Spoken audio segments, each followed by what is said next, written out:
大家好啊！又係我大時代加倫同大家每日分享市況啊！今日就4月8日星期四，仲有一日交易日咧，今個禮拜就完啦。咁放完復活節假期之後咧，其實就行咗2個交易日，咁變咗2個驚喜我哋啊嚇！唔知聽日有冇第3個驚喜啦？第一個驚喜就係第一日翻嚟諗住個市會升啦，因為個外圍做得咁靚仔啊！佢又跌翻落嚟喎，估你唔到啊！咁今日咧就諗住會跌啊！咁佢又會升翻上去喎？點解琴日咧就收市後騰訊就公佈有大戶減持啊？咁就要套現千幾億啊！咁仲要話個上限係575蚊去到595蚊，咁騰訊收幾多錢啊？琴日係600幾噶嘛，跌40-50蚊，咁你個恆指唔跌翻300-400點點得啊？你又估佢唔到啊！今朝一開跌咗唔知80點定100點，佢就慢慢抽翻上嚟。咁仲要升300幾點添。咁聽日唔知有冇驚喜啦。咁我唔知有冇水晶球，大家聽日再睇睇個市啦，好嘛？不如同大家睇一睇今日個情況啦。今日最後就升咗333點啊，333點，就最後就上翻29,000樓上啦。恒生指數報29,008點，成交2,811億。哇！2,811億啊，買裏邊有成千幾億係騰訊嘅配股嗰啲錢嚟嘅，咁即係1,500億啦，咁即係麻麻地啦，又係一般啦嚇。咁話多唔多，話少唔少，咁大家心裏有數啦，都係少嘅其實我覺得嚇。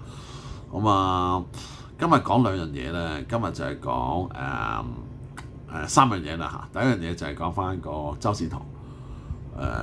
周線圖我未地同大家講就話。琴日咧睇支竹咧好核突噶嘛嚇，掟咗落嚟噶嘛。我話開高過上個交易嘅支竹咧，其實咧係會有變數嘅。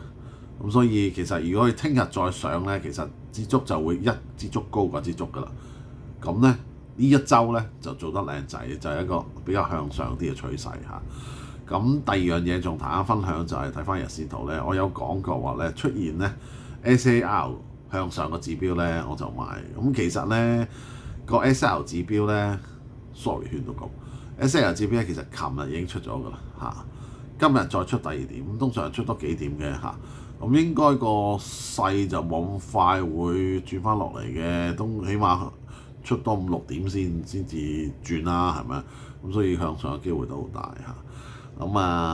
最後就個市冇乜特別啦。如果個市都係行 range 咧，咁我哋睇埋個月線圖啦，個月線圖就睇波日加啦。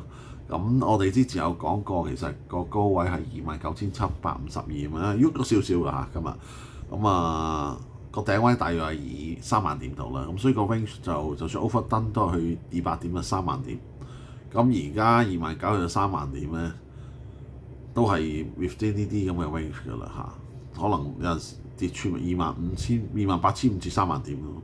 上上落落咯嚇，咁可能希望上到3萬點樓上咁樣，睇下佢會唔會沽翻落嚟，會唔會係做啲咁嘅竹啦？我就唔知啊，冇水晶球啊。但係如果要做啲咁嘅竹，一定要好多成交，好大成交先做到㗎。咁唔夠成交去到呢啲位咧，其實又會掟翻落嚟嚇。咁大家心裏有數啦。炒股唔炒市啊，琴日有講過就係嚟緊4月都係咁樣㗎。買咩股票咧？嗱，我就唔喺呢個平台同大家講買咩股票嘅。我有一個環節係做股票1分鐘，咁我到時睇下 po 個圖揀啲股票俾大家去參考下，睇下你有冇興趣。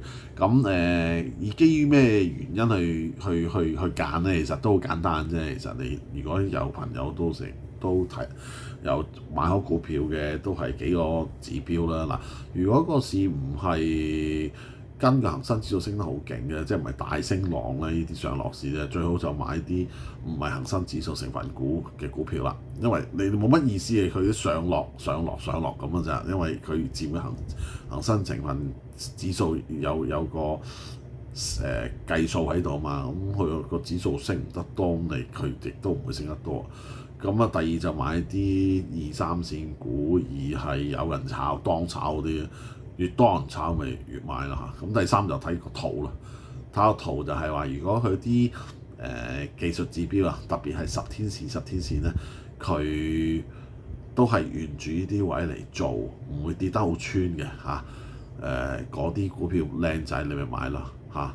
最後咧就係唔好買嗰啲好多蟹貨嗰啲嚇，真係唔好買上面好多蟹貨嗰啲，你做唔到高位嘅，最好就睇啲有咩新股有啲突破，冇乜蟹貨你咪買咯嚇，嗰啲易升啲啊。咁啊，今日就係咁啦。咁我冇大家補充啦。咁希望都我提供俾大家嘅資料或者技術指標，或者我嘅頻道咧，你中意咧可以去 YouTube 訂閱嘅。咁啊，聽日見。咁啊，聽日睇下有冇第三個驚喜啦。好，係咁先，拜拜。